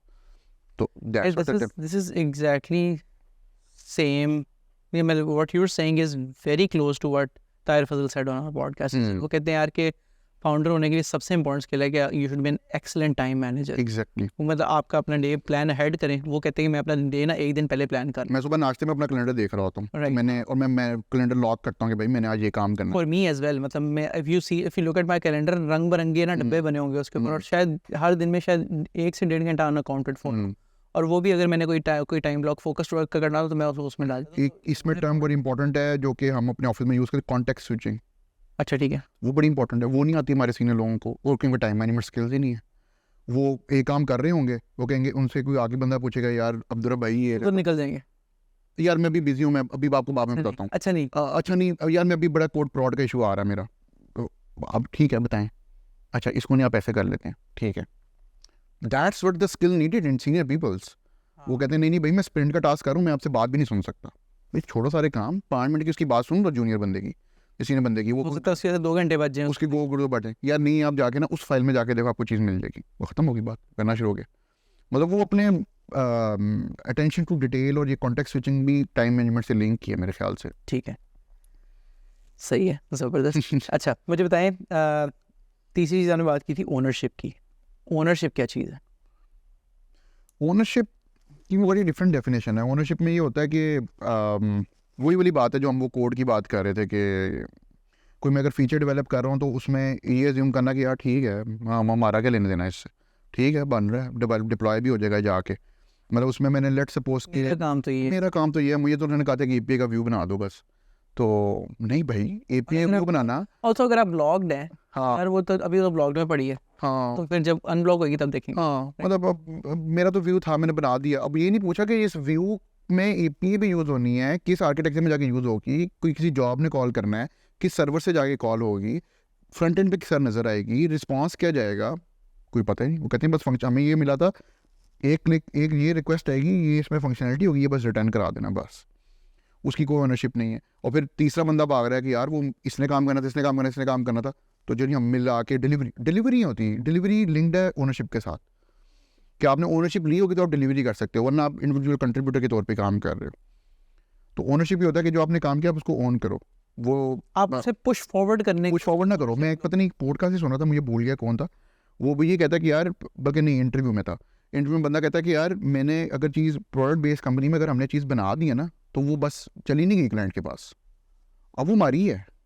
अब उसमें कोई मसला भी आ जाएगा, उसको इम्प्रूव भी करना है, सारा कुछ वो हमने करना है, उसके अंदर लॉगिंग भी हमने डालनी है, उसमें उसके कोडिंग बेस्ट प्रैक्टिस भी हमने करनी है, उसकी ऑप्टिमाइजेशन भी हमने करनी है, और उसको मॉनिटर भी हमने करना है, उसके लॉग्स भी हमने देखने कि उसकी सही यूटिलाइजेशन भी हो रही है कि नहीं हो रही। तो दैट्स व्हाट प्रॉब्लम इज कि ओनरशिप नहीं है। ठीक है, वो why I have to ask, मतलब ये प्रॉब्लम स्टेटमेंट है इसमें ओनरशिप में। ठीक है। कि ओनरशिप लेगा तो आपको नहीं पूछना पड़ेगा, वो कहेगा यार ये हो गया अब्दुल, ये सारा काम हो गया, और अगर नहीं हो रहा तो वो खुद ही फ्लैग रेज कर देंगे, खुद ही फ्लैग रेस कर देंगे, दे वोंट 4-5 जगहों पे कर देंगे, आपको ईमेल में कर देंगे, मैसेज में कर देंगे, आगे पर्सनली कर देंगे, वो आपके पीछे पड़ जाएंगे। हाई ओनरशिप वाले लोग। हाँ, वो कहेंगे भाई सॉरी, मैं तो ये नहीं कर सकता, मैं नहीं चल सकता, मुझे ये काम करवाएं, एग्जीक्यूशन करवाएं मेरी। वो कहेंगे ठीक है यार, डायरेक्टर साहब की नहीं है, सीटीओ साहब की प्रायोरिटी नहीं है, तो मैं क्यों पी में पढ़ूँ। जब उनको समझ आएगी ले लेंगे। अब उनको ये नहीं समझ आती कि सीटीओ, डायरेक्टर, लीड्स की अपनी प्रायोरिटीज़ होती हैं, उनकी ज़िंदगी में तो उनकी ज़िंदगी में अपना अज़ाब होता है, उनको आपको उनके साथ बैठना पड़ता है आपको। तो ये मैं डेली देख रहा होता हूँ, वो मतलब मेरे सोच कहते हैं हमने टाइम स्केड्यूल किया था, तो लेकिन आपके पास एक बंदा, आप एक बंदे से ना बात कर रहे थे, मेरा टेबल ज़रा थोड़ा सा सेपरेट मैंने रखा हुआ है ताकि कोई बंदा आता तो डिस्टर्ब ना हो। इसलिए नहीं साहब नहीं, वो लोग समझ बैठे हैं ना, तो वो बैठे हुए, आप किसी के साथ बैठे हुए थे, तो मैंने कहा यार मैं आपके साथ टाइम एलोकेट कर चुका, बताओ। आप आते हो और मुझे कहते कि Abdul you have a time allocated for me, तो मेरे साथ बैठ के आप काम करते अपना। तो वो कहते नहीं हमें अच्छा नहीं लगता। मैंने कहा ये तो चेंज करना है आपने, कि अगर मैंने एक मीटिंग शेड्यूल कर ली अपने मैनेजर के साथ, तो वो फिर मेरा इंतजार कर रहा है, क्योंकि जब अब्दुल नज़र आएगा तो मैं अपनी इनको भेजूंगा, या वो कोई अपना वाइंड अप करेगा, मुझे नज़र आएगा कि आ जाओ, मैं अंदर जाता हूँ, वो बंदों को बैठ जी मेरा इसके साथ टाइम एलोकेटेड है, ये चीज़ डेवलप करनी, ये ओनरशिप नहीं है। वो कहते हैं ठीक है कोई बात नहीं है, इट्स ओके। हाँ, very on point, very fair point. अच्छा, उसके बाद आपने मुझे बताया था गेम अवेयरनेस। गेम अवेयरनेस क्या है, कौन सी गेम है और कौन सी अवेयरनेस? गेम अवेयरनेस यही होती है, वो गेम अवेयरनेस का वही था, डेली डेट मतलब एसेंशियली आई थिंक के bigger picture awareness, bigger picture awareness. उसमें फिर ये भी होता है कि किसी दिन अगर आपका काम करने का नहीं ना दिल चाह रहा तो आप नहीं करते, ये भी बड़ा इंपॉर्टेंट है। मैं तो इसको भी करता हूँ, मतलब मेरी टीम है, मैंने कल्चर बिल्ड करना है, तो मेरी टीम कह रही कि यार अब्दुल हमने 2 महीने काम किया, आप हमें बाहर लेके जाए, मतलब हमने बाहर टीम एक्टिविटी करनी है। अब मेरे पास इतनी अवेयरनेस होनी चाहिए, मैं कहूँ नहीं नहीं नहीं अभी नहीं जाना, ये मेरी अवेयरनेस है कि मैं अपने दिन को कैसे मैनेज करना है, 2 घंटे के लिए मैं टीम के साथ बाहर जाऊँगा, बाकी आगे किसे एग्जीक्यूट करना है, वो उस चीज़ को भी मैं इसमें लेकर आता हूँ कि कल्चर भी इसमें आता है। गेम अवेयरनेस होगी तो आप कल्चर लेकर आओगे, आपको पता है यार मैंने रात की चीज़ एग्जीक्यूट करवानी है, मुझे पता है मैं अगर 2 घंटे के लिए बाहर गया तो वापस आके कितना टाइम लगेगा मुझे कि मैं इनसे बैठ के काम करवा दूंगा। तो वो मेरा स्किल सेट है कि जैसे इनिंग्स प्लान होती है, इनिंग्स प्लान होती है, हाँ काइंड ऑफ अपने डे प्लान किया, आपने अपनी टीम को प्लान, ऐसे ही है। आपने अपने प्रोडक्ट को प्लान, तो फिर इनिशिएटिव समटाइम हमें भी गेम अवेयरनेस होगी तो मैं इनिशिएटिव लूँगा। वो समटाइम होता है कि यार ठीक है चलो किस तरह करना है, समटाइम आपको जल्दी आना पड़ता है। मेरा लेट सपोज की प्रोडक्शन पे कोई इशू आ गया तो मैं सुबह 9:30 बजे ऑफिस में हूँगा कि यार चलो मुझे 30 मिनट यहाँ से एक्स्ट्रा निकाल दूँ किसी तरीके से, इधर निकाला, बंदों को भी बुलाया, बैठे हम सारे सॉल्व किया, तो हम 10-11 बजे सॉल्व करके बैठे होते थे आराम से कि यार चलो सॉल्व, अब सुकून अगला दिन आराम से गुजरेगा। डे को अगर एक बंदा नॉर्मली रिसोर्स अपने नॉर्मल वर्किंग आवर्स को ऐसे देख रहे हैं ना कि यार मैंने सिर्फ 8 घंटे पूरे करने हैं, वो तो नहीं भाई मज़ा आता बिल्कुल भी काम करने में, और काम होता भी नहीं है कि सुबह आया 10 बजे, अच्छा छुट्टी और मैं 3 घंटे रह गए, चलो जी काम करते हो, जैसे गवर्नमेंट ऑफिस में होता है। राइट, वो चीज़ तो नहीं हमारे IT टेक में तो नहीं में तो बिल्कुल भी नहीं चल सकता। तो वहाँ पे गेम अवेयरनेस आती है कि आपने पहले घंटे में क्या किया, दूसरे घंटे में क्या किया, अच्छा ठीक है 1 घंटा में फ्री मिल गया, चलो ठीक है गेम एक्टिविटी की टीम एक्टिविटी कर ली, सुबह फिर हम ये बैठेंगे। सम टाइम ऐसा होता है कि इधर जिस तरह हम अभी पॉडकास्ट में कभी कभी इधर उधर चले जाते हैं, सम टाइम टीम इधर उधर चली जाती है, तो मेरे पास अगर अवेयरनेस होगी तो राइट ऑन अ पॉइंट थोड़ा सॉल्व करें उसको बैठ के। या अगर बंदा रिसर्च करने के लिए बंदे को दी वो मेरे सामने एक्शन प्लान लेकर आए, मैं कहूँगा वो भाई किधर चले गए, फोकस ऑन द पॉइंट, उनको दोबारा प्लान पे लेकर आना। तो वो मेरे पास अवेयरनेस ही नहीं होगी तो मैं कहूँगा ठीक है सही कर रहे हो, करते रहो जाके, तुम भी सही करो, तुम भी सही इसी करो, तुम इसी करो, वेरी गुड वेरी गुड, और फिर गलत को गलत कहना, ये भी ये ये भी इम्पोर्टेंट भाई, ये please this is not right. मैंने बड़ी दफ़ा देखा है टीम्स में कि ये जो डिसिप्लिन वाली चीज़ है ना, ये लीडर्स से एग्जीक्यूट होती है। अगर लीडर्स कहे ना कि उनके लिए नॉर्मल है कि एक बंदा उनका रिसोर्स 11 बजे आ रहा है, भाई क्यों नहीं कह रहे उसको कि ये गलत चीज़ है यार? अब वो काम भी तो करते हैं ना, रातों को लेट भी तो रुकते हैं ना कभी कभार, तो मैं क्या कहूँ, कभी कभार इज़ ओके, आप उसको किसी और तरीके से अकोमोडेट करो, लेकिन डिसिप्लिन इज़ डिसिप्लिन। मैं चाहे रात को ऑफिस की इंगेजमेंट की वजह से 9 बजे घर जा रहा हूँ, लेकिन मेरा ऑफिस डेजिग्नेटेड आवर 10 बजे, I have to be there, that's my job. या तो मैं अपनी कोई कंपनी चला रहा हूँ ना, फिर मैं अपनी मर्जी से रूल्स बना लूँ, ऐसा नहीं होता। अपनी कंपनी में अपनी रूल्स बनते उधर भी नहीं ऐसा होता। उधर भी नहीं ऐसे होता, उधर भी डिसिप्लिन आपको फॉलो करना पड़ता है। तो ये बेसिकली गेम अवेयरनेस मिलने की, और भी इसकी डेफिनेशन निकल सकती है। एक और आई थिंक अवेयरनेस में ये भी बड़ा इंपॉर्टेंट है कि आप जो चीज़ कर रहे हैं आप क्यों कर रहे हैं। ये बड़ा राइट। अगर मैं एक प्रोडक्ट पे काम करूँ, मुझे किसी ने कहा कि यार तुम ऐसे करो कि ना लॉगिन को हटा के ना एक्सप्रेस लॉगिन डाल दो फॉर एग्जांपल, ठीक है। तो अगर मुझे कस्टमर की वो पेन की अवेयरनेस नहीं है ना कि किस वजह से हम ये इधर से इधर आ रहे हैं, तो मेरे ख्याल से कि मैं अब मेरे सीईओ की बोर्ड मीटिंग है, मेरी सीईओ की बोर्ड मीटिंग है, वो मुझे सुबह मैसेज करके रात के 2 बजे कहते हैं कि यार अब्दुल मुझे ये एनालिसिस चाहिए या मुझे डाटा के ऊपर ये प्रॉब्लम चाहिए। मैंने अपनी टीम को बताया कि यार ये प्रॉब्लम स्टेटमेंट है, इस तरह हमने रात को 6 बजे इस चीज़ को प्रेजेंट करना है, बस अब मैं पीछे हट जाऊँ। वो बंदा कहे यार अब्दुल अब इसको तो काम करने में 5 घंटे लगेंगे, ऐसे तो नहीं होगा, ये तो नहीं होगा। यहाँ पे गेम अवेयरनेस आती है कि भाई हम ये काम कर क्यों रहे हैं। हम जो ये अगर हम अभी नहीं करेंगे, ये 2-3 आदमी, मैं आपको इसकी एग्जांपल देता हूँ, मैं नाम नहीं लूँगा किसी का, लेकिन मुझे मैसेज आया फॉर एग्जांपल, और मैं फॉर एग्जांपल बोल रहा हूँ, मतलब मुझे मैसेज आया कि भाई असल में ये मैसेज हुआ, खैर अब वो बहुत स्पेसिफिक हो जाएगा, कोई बात नहीं, आप थोड़ा मतलब चेंज करके बता दें। चले मैं बता देता हूँ। मफहूम बता दें। मफहूम ये था कि मैसेज आया कि यार ये मुझे 15 मिनट में ये काम, मुझे 40 मिनट में ये प्रॉब्लम आ रही है, तो ये 40 मिनट हैं, इसके बाद मैं मतलब मतलब बोला था कि 40 मिनट के बाद इसका फ़ायदा कोई नहीं रहेगा। तो मैंने किसी को कहा कि यार ये प्रॉब्लम आ रही है, मैं उस वक्त किसी और चीज़ में बिजी था, मैंने कहा यार देखो, वो मुझे 50 मिनट बाद बता रहा है कि यार इसमें ना ये नहीं हो सकता, और उसने बस आपने बस कॉपी पेस्ट कर दिया मैसेज आगे कि मतलब मैंने 40 मिनट उसके अंदर लिखे हुए थे जब नहीं, मैंने बताया था, मैंने उसको बताया था कि भाई ये ठीक है। लेट्स सपोज 7 बजे मैसेज आया तो 8 बजे ये होना है। लेट्स सपोज कि आप ये कह रहे हैं क्लाइंट डेमो था कोई और कोई चीज़ ब्रेक कर गई थी मेजर, तो उसने कहा जी मेरा 8 बजे डेमो है, तो प्लीज़ इसको रिव्यू करें। उसका 8-10 पे तो वैल्यू कोई, वो 8-10 पे मुझे बंदा, अगर कोई बंदा बता रहा है कि यार ये तो जी पॉसिबल ही नहीं है इसको ठीक करना भी, ये तो आप पहले 10 मिनट में भी बता सकते हैं। That's what the game awareness, right. ये गेम अवेयरनेस की डेफिनेशन है। और बंदा वहाँ पे क्या करेगा, वहाँ पे फिर मेरा लीड डाटा साइंस की रिस्पॉन्सिबिलिटी क्या है, वहाँ पे मैंने अपने नर्व्स को भी काबू रखना है। वो मैं डेफिनेशन भूल गया था कि मैंने अपने नर्व्स कैसे काबू रखनी है, वो भी मेरी जॉब डिस्क्रिप्शन में आता है। ठीक है कि इस तरह के बंदे को बहुत ज़्यादा नर्व्स आपको काबू रखनी पड़ती हैं कि यार चलो किस तरह मैनेज करें इस चीज़ को, कैसे वो ठीक करें। लेकिन वहाँ पे राइट टाइम पे एंगर शो करना भी एक मेरे ख्याल से आपको सीखना पड़ता है विद द टाइम, कि गलत को गलत भी करना समटाइम आपको ज़रूरत पड़ती है। राइट। ठीक है। So what I gather from your definitions generally is कि यार हर साइड पे ना, हर डायमेंशन में आप कह रहे हैं यार एक्स्ट्रा थोड़ा ना ऊपर वो गार्निशिंग चेरी ऑन टॉप, मतलब हर चीज़ में करनी ज़रूरी है। तो ये डूइंग समथिंग एक्स्ट्रा की एक हैबिट रखना, क्योंकि has this worked out for you? So far yes. मतलब आप अभी यही कह रहे हैं ना यार, कम्युनिकेशन में अगर वो चावल वाली एग्जांपल जो आपने दी थी, राइट, कि यार पहली एग्जांपल में ये, दूसरी एग्जांपल मतलब एक बंदा ये कर दिया, right. So even in that, so doing something extra सही है एडवाइस, या ये प्लेयर बनने के लिए अच्छा एक्शन प्लान है? मेरे ख्याल से तो यस। लेकिन कुछ लोग तो ये भी कहते हैं ना यार कि अगर हम एक्स्ट्रा करेंगे हमें और एक्स्ट्रा मिल जाएगा काम। वो एक साइड ऑफ स्टोरी है ना, वो एक नेगेटिव पर्सपेक्टिव है सोचने का अच्छा। मेरे ख्याल से, कि अगर चीज़ें उसमें जब ए प्लेयर्स होंगे ना टीम में और वो एक्स्ट्रा कर रहे होंगे, तो जो ऊपर वाली मैनेजमेंट है ना, वो पैटी इश्यूज में नहीं आएगी। वो अच्छी तरीके से प्लान कर रहे वो खुद कुछ एक्स्ट्रा करेंगे, वो खुद एक्स्ट्रा करेंगे और वो प्लान कर रहे होंगे, अच्छा प्लान कर रहे होंगे। जब अच्छा प्लान होता है ना, तो रिसोर्स के पास अच्छा खासा टाइम बचता है अपनी लर्निंग को भी, अपनी ग्रोथ को भी देखने में। राइट। ऐसे ही अलग कल्चर के यार मैं डेवलपमेंट कर रहा हूँ, क्यों तो इशू निकालेगा ही निकालेगा भाई, क्यों निकालेगा, ये तो काम ही है। क्यों निकालेगा भाई? वाई आप टॉप नॉच डेवलपमेंट क्यों नहीं कर रहे? क्यों नहीं यूनिट टेस्टिंग सही लिख रहे? क्यों नहीं उसको एवेलुएट कर रहे? वो एवरी सोर्स में ये भी आता है कि क्यूए का तो काम है निकालना। ए प्लेयर कहता है यार एक भी बग ना है, बग फ्री डेवलपमेंट होनी चाहिए। ये डिफरेंस यहाँ पे ही आता है। ठीक है, सही है। एक और पॉइंट आपने बोला था कि ए प्लेयर्स को अपना काम सेल करना आता है, एक प्लेयर्स को अपना काम कम्युनिकेट करना है। सही है, बिल्कुल। इस पे जूम इन करेंगे। ये बड़ी इंपॉर्टेंट, पंक्चुअलिटी के बाद सबसे इम्पोर्टेंट चीज़ ये है कि ये समटाइम इंटरव्यूज़ में भी होता है, मेरे साथ भी हुआ होगा किसी ना किसी ज़माने में। हम मुझसे पूछते हैं कि यार tell me about your recent project जो आपने बनाया हो या किया हो, या उसको बिल्कुल सिंपल वर्ड में लेमैन टर्म्स में बता दें, या वो बचपन में जो हमारी होती है दादी अम्मा को समझा दें, वो वाली चीज़। ये चीज़ हमारी ऑर्गेनाइजेशन में भी होती है कि जो आपका टॉप मैनेजर है या सीनियर मैनेजमेंट है वो इतनी टेक्निकल नहीं होते नॉर्मली। अगर होंगे तो ठीक है, लेकिन नहीं होंगे तो फिर आपने कोई भी काम किया है और उनके पास ना बड़ा प्रिसाइज 30 से 40 मिनट्स होते हैं आपकी मीटिंग में।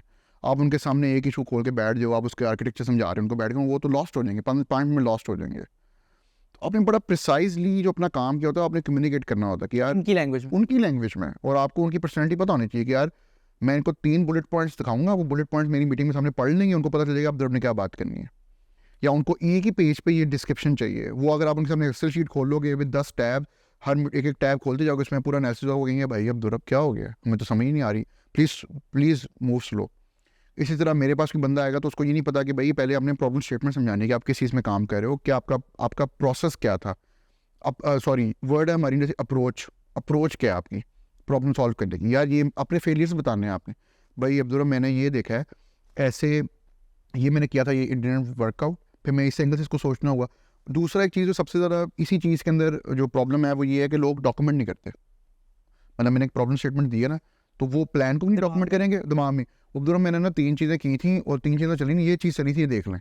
भाई मैं वो 3 चीज़ें देखना चाहता हूँ, जो चल गई उसको नहीं देखना मैंने 3 चीज़ों को और को देखना है कि वो उसमें तुम्हें क्या प्रॉब्लम आई थी। क्योंकि और ये मेरे साथ हुआ है कि मेरे पास एक रिसोर्स आया, उसने कहा कि यार वो जो मैंने वो काम किया था वो नहीं चला। मैंने कहा दिखाओ, वो दिखाया तो मैंने कहा वही सही है।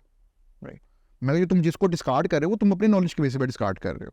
मैंने किसी और आई से इसको देखा, मैंने कहा यही सही है, इसको ठीक करो। ये जो चौथा काम किया ये नहीं सीख, वो जो गलत किया है ना उसको ठीक कर लोगे, वही सही अप्रोच है। राइट, तो that's what the problem is कि उनको समझाना कि यार मैंने गलत चीज़ें भी देखनी है, राइट, मैं तुम्हें गलत चीज़ों पे भी इवैल्यूएट करूंगा कि यार तुम कोशिश कर रहे हो, तुमने इस एंगल से इसको देखा है, तुमने तुम्हारी ये अप्रोच थी, अप्रोच नहीं है। ये प्रॉब्लम स्टेटमेंट है इसकी जो हम डिस्कस कर रहे हैं। ठीक है, सही है। ओके, सो सेल करना भी बड़ा इंपॉर्टेंट है, वो भी डिस्कस कर लिया, अप्रोच भी डिस्कस कर लिया, ठीक है। All of these are very crucial अगर आपने लीडर भी बनना है। एक चीज़ I think the last thing on the list is initiative, and after that we can definitely go towards the closing of this session. So initiative आपकी नज़र में क्या है, और इनिशिएटिव में एग्जांपल्स देते हैं अगर कोई तो। इनिशिएटिव में मैं इसको लिंक करूँगा ओनरशिप के साथ, जो हमने पॉइंट डिस्कस किया उसमें मैं एक सिंपल से एग्जांपल से शुरू करूँगा। फॉर एग्जांपल मैं नॉर्थ में होता था, तो वहाँ पे खाना डिफरेंट तरीके से सर्व होता था, मुझे प्रॉब्लम होती थी और मैं फील करता था पेन कि यार फॉर एग्जांपल ये खाना सही तरीके से नहीं सर्व होता। तो आई टुक इनिशिएटिव, मैंने कहा यार खाने का तरीका ठीक करें, ये वाला सही नहीं है। और यही चीज़ आपकी अभी जब जहाँ पे मैं काम कर रहा हूँ अभी, खाने से मैंने इसी स्टार्ट लिया कि ये बेसिक से इनिशिएटिव, अगर खाना नहीं ना सही तो आप डे नहीं आपका सही गुजरेगा फॉर एग्जांपल। तो वहाँ इतना इंपॉर्टेंट है क्योंकि दिस इज़, हाँ यस आई एम फूडी, तो fuel, this is a fuel to body ना। तो वहाँ पे अगर आप सही तरीके से आपको खाना सर्व नहीं हो रहा, ठंडा खाना सर्व हो रहा है, मेन्यू नहीं सही है आपका, तो वहाँ पे एक स्टेप इन करके ओन करना कि यार ये मेरी चीज़ ही है, सबकी चीज़ है, हम जहाँ पे 8-9 घंटे गुजारते हैं, लेट्स डू समथिंग डिफरेंट। वहाँ पे चीज़ को ठीक किया, थोड़ा सा टेस्ट वाइज क्वालिटी को चीज़ों को बेहतर किया, उसकी हाइजीन को थोड़ा बेहतर किया, गर्म खाने के लिए थोड़ा सा एफर्ट पुट की। पहले ठंडी रोटियाँ आ जाती थी फॉर एग्जांपल, गर्म का थोड़ा सा डिफरेंट तरीके से इंतज़ाम किया। तो दैट्स व्हाट इनिशिएटिव इज़। उसके बाद फिर इनिशिएटिव लेना कि आप कल्चर के पर्सपेक्टिव से इनिशिएटिव लेना कि, और टेक्निकली भी और कल्चर भी। टेक्निकली में ये कि लेट्स सपोज आपको पता है कि ये चीज़ गलत हुई हुई है, या कोड ऑप्टिमाइजेशन होगी, या कोई डायरेक्शन हो गया, या प्रोजेक्ट वाइज हो गया कि अच्छा यार इसमें ये काम होना चाहिए, बजाय इसके कि टॉप मैनेजमेंट की प्रायोरिटी बने, उनको बताया, या जब प्रोडक्शन पे पटे जाके ओ भाई पहले टॉप मैनेजमेंट तक में जाओगे, यार ये चीज़ है, इसको हम इस तरह करें ना तो इसका ज़्यादा फ़ायदा होगा। वो बजाय इंतज़ार करना कि यार जब वो बताएंगे तो हम कर लेंगे ना, या लेट सपोज वो जब कहेंगे तो हम कर लेंगे, या हम उसका टाइम ना रखें या एस्टिमेशन ना करें। लेट सपोज के हमारा आजकल का बड़ा अजीब सा लोगों का पर्सपेक्टिव है कि यार टाइट डेडलाइन है ना तो नॉर्मल बस काम चला दो, ऑप्टिमाइजेशन है वो भी टाइम नहीं ना दिया आप लोगों ने, में जब टाइम देंगे ना हम ऑप्टिमाइज करेंगे। यार this is obvious, you have to write optimise code, you have to think about security, you have to think about scalability. तो these are the thing, these are obvious. लेकिन वो हमारे जो आजकल के इंजीनियर होते हैं वो कहते हैं यार नहीं हमें इसके लिए एक्स्ट्रा टाइम दें, कोड रिव्यूज़ करने हैं या पीआर रिव्यूज़ करनी है, या सॉरी यूनिट टेस्टिंग लिखनी है, यार यूनिट टेस्ट लिखने का हमारे पास टाइम नहीं है, वो एक्स्ट्रा टाइम देंगे तो हम लिखेंगे।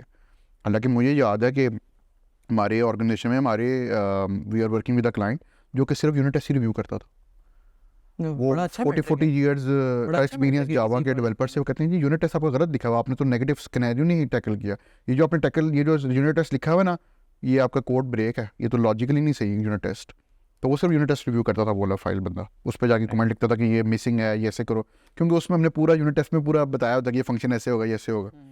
तो बड़ा राइट मैट्रिक था मेरे मेरे लिहाज से भी, और हमें PR रिजेक्ट होने पे डॉलर उनको पड़ता था, फाइन पड़ता था इनिशियली में, कहते अगले फेज़ में जाके होना था। तो दीज आर द थिंग्स जो कि टेक्निकली हो गया। फिर कल्चरी आपने लेट सपोज के लोग कंप्लेन करते रहते हैं कि ये भी नहीं है, ये भी नहीं, ये भी नहीं है, तो भाई कर लो, बताओ कैसे होना चाहिए ठीक। इवेंट्स के पर्सपेक्टिव से है, आई थिंक कंप्लेन करना इजी है लेकिन फिक्स करना इजी किसका सोल्यूशन क्या है, राइट मतलब लेट्स सपोज लोग कहते हैं इवेंट्स नहीं हो रहे, तो यार कर लो किसी तरीके से, बताओ क्या कर सकते हैं। ट्रिप नहीं जा रहा, ट्रिप नहीं जा रहा, मुझे पता है कि अभी एक्सेक्यू में ट्रिप्स का उस तरह रिवाज नहीं था, तो आई टुक इनिशिएटिव, हम ट्रिप पे चले गए। एक प्राइवेट ट्रिप पे गए तो ऑर्गेनाइजेशन को नज़र आया कि 6 ट्रिप पे जाने का स्कोप है, फिर भी इन्वॉल्व एडमिनिस्ट्रेशन के भाई नहीं जाना चाहिए, फिर पहला ट्रिप गया।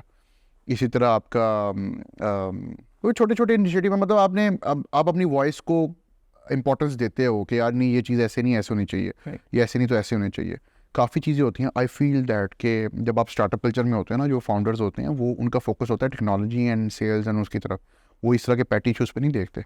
जब इस तरह का कोई बंदा जो इनिशिएटिव लेकर उनके पास जाता है ना, उनको कहता है यार लेट्स सपोज XYZ ये चीज़ इस तरह नहीं होती, यार ये तो मैंने सोचा ही नहीं था इस पर्सपेक्टिव से, कहते चलो ठीक है इसको ठीक करो, ठीक है जी। छोटी छोटी चीज़ें आपकी आप उनको बता सकते हो और बड़ा अप्रिशिएट करते हैं। That's the quality of A player also, कि आप अपनी आवाज़ को सही जगह पे पहुंचाओ कि भाई ये ऐसे नहीं तो ऐसे है, ये ऐसे नहीं तो ऐसे है। वो दब के ना बैठ जाओ कि अच्छा यार मेरी को तो कोई इंपॉर्टेंस नहीं है, भाई सबकी इंपॉर्टेंस होती है। If you get hired you have that importance. अब अपने अपने रोल में उस डायनामिक्स में प्ले करना आपको पता होना चाहिए कि आपने कैसे प्ले करना है। आप बड़ा से बड़ा काम भी कर सकते हैं, छोटे से छोटा काम भी कर सकते हैं। Yeah, thank you Abdurrab for mentioning these, to be honest. I think कि बड़े इतने important points that I think are not talked about enough. और मैं multiple founders को मिलता हूँ और जो बातें भी हमने की है ना, I think कि more or less 90% सबकी बातें सेम होंगी। So for anybody who's listening to this, आपके लिए ये बहुत, अगर अपने करियर के शुरू में है तो आपके लिए तो ये गोल्ड माइन है, क्योंकि आपके पास आगे empty blank canvas है, तो आप शुरू से ही इसको कर सकते हैं। और अगर आप मिड में भी हैं तो it's never too late. I think कि if you start एक एक करके चीज़ इंकॉर्पोरेट करना चाहिए। And believe us when we say this कि पीपल नोटिस, कि लोगों को पता होता है। आपको ये पता हो या ना पता हो, किसी भी कंपनी जो कि एक ग्रोइंग या एक डिसेंट साइज तक कंपनी पहुंच गई है, उनके पास कोई ना कोई मेट्रिक होता है इस चीज़ को एवेल्युएट करने का। और HR के पास ना हर बंदे के आगे एक कोई ना कोई एक, मतलब ये लाइक हो सकता है उनके पास एक स्प्रेडशीट हो जिसके अंदर लिखा हो यार ये A है, ये B है, ये B+ है, ठीक है। सो यू माइट थिंक कि यार मुझे किसने देखना है, लेकिन ऐसे होता नहीं है असल में। आप हर चीज़ आपकी वैल्यूटोरी होती है। मैं बिल्कुल सही बता रहा हूँ क्योंकि मैंने देखी है, सब चीज़ें वैल्यूटोरी होती हैं आपकी, ईच एंड एवरीथिंग। तो वो जो वाली बात है कि आप स्टार्ट करें, सबसे पहले अपने आप को रेट्रोस्पेक्ट करें, पहले अपने आप को वैल्यूएट करें, फिर अपना प्लान बनाएं। मतलब प्लान नहीं तो शुरू करें तो पहले अपने आप का प्लान बनाएं कि मैं सबसे पहले क्या करूँगा, मैं क्या क्या चीज़ें गलत कर रहा हूँ, क्या क्या चीज़ें ठीक कर रहा हूँ। किसी के साथ डिस्कशन करें, अपने सीनियर के साथ, जो आपको लगता है ये प्लेयर है हाँ उसके साथ बैठ के करें, आप उसके साथ कोलैबोरेट करें, उसके साथ टाइम स्पेंड करें, अपनी कंपनी अच्छी रखें, अपने टाइम को इफेक्टिवली यूज़ करें। जॉब कर रहे हैं तो घर वापस आके जो 4-5 घंटे आपके होते हैं उसमें अपने आप के ऊपर थोड़ा सा इन्वेस्ट करें टाइम को। That will redefine your whole thing. Absolutely, ये very good starting points. And I think we should now come towards the end of this. Anything else you'd like to say? I think आपने बड़ी important, बड़ी मज़े की बातें की हैं, बड़ी, और I think कि बड़ी, I think in a non-ordinary tone की है बात, जो कि I think कि यही टोन होनी चाहिए इनको डिस्कस करने की। तो anything else you'd like to say?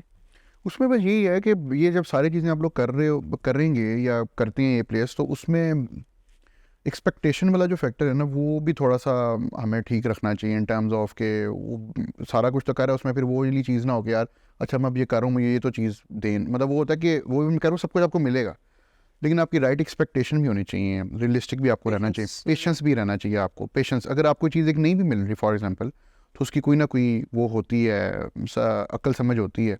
जैसे कोरोना का दौर आया था तो उसमें बड़ी बड़ी चीज़ें हिली थी आपकी, तो उसमें राइट बस वही गेम अवेयरनेस आपको पता हो कि अच्छा यार एक चीज़ अगर नहीं हो रही ना तो मैंने किस तरह प्ले करना है। तो मेरे ख्याल से पेशेंस वाली चीज़ भी होनी चाहिए, प्लस ये कि थोड़ा सा अपने आप को टाइम दें। दूसरा ये कि वो लालच, अच्छा मैं अब ज़्यादा टाइम तो दे रहा हूँ ना, मुझे अब ये चीज़ मिले, ऐसे नहीं होना चाहिए। वो एक्चुअली इफेक्टिव होना चाहिए वो चीज़। वो लालच से बचना चाहिए, कंपेयर नहीं करना चाहिए किसी के साथ एक दूसरे को, वो मतलब कंपैरिजन में। और दूसरा है कि वो कहें लोग धीमा अपने आप को वो रखें, अपनी पर्सनैलिटी को वो ज़्यादा वो ना रखें, वो जो नहीं होता टर्म शौकियाँ वाली चीज़, वो वाली चीज़, ये सारे काम करने में शौकियों वाली फील ना है, अपने आप को वो रखें, डाउन टू अर्थ रखें। अगर एक बंदा वो आपकी तारीफ़ कर रहा है तो उसको कहेंगे यार थैंक यू, वैसे अल्लाह ताला ने इज़्ज़त दी, मतलब इस तरह की चीज़ें होती हैं। मतलब आपने वो नहीं कहा हाँ जी ऐसे तो नहीं, ऐसे तो प्लेयर हूँ मैं, हाँ ए प्लेयर हूँ, ऐसे तो नहीं भाई, हाँ अल्लाह ताला ठीक, अल्लाह ताला और दे, अल्लाह ताला आपको भी दे, इज़्ज़त दे, मतलब इस तरह थोड़ा डाउन टू अर्थ वाली चीज़ रहें। क्योंकि ठीक है, मतलब वो ये सारा कुछ करने के बाद अगर आप वो बन रहे हैं तो वो नहीं, वो गलत है, मतलब मेरे ख्याल से। मतलब वो आपको ना नेगेटिव पीपल मिलेंगे, मतलब ये सारा कुछ जब आप कर रहे होंगे तो ना ऑर्गेनाइजेशन में कुछ आपको अप्रिशिएट करेंगे, कुछ आपके बारे में गलत सोचेंगे, अच्छा यार ये गया ये उन वही जो कहते हैं लोग राइट हैंड लेफ्ट हैंड, वो उन चीज़ों को ऑब्जॉर्व करें और कभी भी सही काम करने से घबराएं ना। मतलब ये चीज़ मैंने नोट की है कि जब बंदा एक्सेल कर रहा होता है या बंदा कोई सही काम कर रहा होता है तो उसकी टांगें खींचने वाले लोग होते हैं, या उसको आके कान में बोल देंगे या ना करो, ये ना करो, या वो ना करो, ये ना करो। तो जो आपको सही लग रहा होता है ना आप करें, आप बस होगा आप वो करें। आप एंड जस्ट ट्रस्ट हाँ ट्रस्ट अल्लाह ताला से दुआ करें, अल्लाह ताला से मदद मांगें और किसी पे वो उस तरह ना करें, डिपेंडेंसी ना डालें, ठीक या डिपेंडेंसी डाल के ना करें। तो मेरे ख्याल से ये भी चीज़ें ज़रूरी हैं इन चीज़ों के साथ ना, कि आप ए प्लेयर तो बने लेकिन फिर ये वाली चीज़ भी रखें अपने दिमाग में कि भाई आपको मुश्किलात भी आएंगी। मतलब ऐसा नहीं है कि वो कहेंगे भाई ये तो गया, ये वो फिर आपके बारे में बातें भी होंगी, आप सेंटर ऑफ अट्रैक्शन होगे, आपके बारे में डिस्कशन हुआ करेंगी, समटाइम मुश्किलात भी आएंगे किसी ना किसी सिनेरियो में भी। मतलब हमने नॉर्मली देखा है गलतियां भी होंगी, गलतियां तो होंगी ना, उस गलतियों पे आपने एक्शन कैसे लेना वही तो आपको डिफाइन करेगी। आपने किस तरह गलती को एक्सेप्ट करना, गुस्सा भी आएगा आपको, वही नर्व्स वाली जो मैं बात कर रहा था, मुझे भी आता गुस्सा, मैं भी समटाइम बर्स्ट आउट हो जाता हूँ, मैं हुआ हूँ। फिर वो मेरे मैनेजर का रोल है कि in close room he sat down with me and set के ये चीज़ें नहीं ठीक थी, आप इसको इम्प्रूव करें। तो फिर ऐसा तो मैं उस चीज़ पे काम कर रहा हूँ। एंगर मैनेजमेंट पे तो काम होता रहता है, अब समटाइम गुस्सा चढ़ जाता है, तो उसका ये मैंने अब देखा है कि मैं आई होल्ड बैक, मैं थोड़ा सा टाइम लेके साइड पे हो जाता हूँ। बोलने से बेहतर कि आप थोड़ा साइड पे हो जाओ कुछ 2-3 मिनट के लिए, राइट। तो फिर उस पर बस यही है। मतलब ये चीज़ें होती हैं, आप मेरे एक्सपीरियंसेस आपको नज़र आते हैं। Sure. ऐसा नहीं मैं कहूँ मुझे गुस्सा नहीं आता, मुझे आता है गुस्सा कि भाई ये तो दिस इज़ ऑब्वियस थिंग, ये क्यों नहीं की, फिर why I have to ask. तो ठीक है नेक्स्ट स्टेप, चलो जी कोई बात कर लिया, कुछ कर लिया और अप एंड डाउन कर लिया, मार्जिन देना लोगों को थोड़ा सा, कि अपने आप को उनके शूज़ में डाल के, हाँ थोड़ा सा उनके शूज़ में डाल के देखना कि यार सम टाइम किसी की सेहत नहीं ठीक, किसी का वो नहीं ठीक। हाँ डेफिनेटली आई थिंक हर बंदे की अपनी फैमिली, मतलब वो इस तरह बैठ के सोचना, वो दूसरे के एंगल से सोचना, अपने नहीं मैं ही ठीक हूँ, ये एम्पैथी फैक्टर भी होना चाहिए। तो ये चीज़ें मेरे साथ साथ ज़रूरी हैं इसमें। बिल्कुल ठीक है। Thank you so much Abdul Rab for your you so much for having me, मुझे बहुत मज़ा आया ये बात करने का। और and for everybody watching, thank you so much for watching this video. अगर मैं आज अपना करियर शुरू कर रहा हूँ तो ये वीडियो अगर आप ये देख लें और आप इसमें से 60% भी इम्प्लीमेंट कर लें तो हम दोनों का ये वादा है कि your company will take good care. हाँ अगर आपकी कंपनी नहीं सही केयर करी तो आप अप्लाई करें। मैं मजाक कर रहा हूँ, नहीं आप कर सकते हैं, अगर नीचे लिंक है आप उसमें अप्लाई कर सकते हैं if you want to work with me.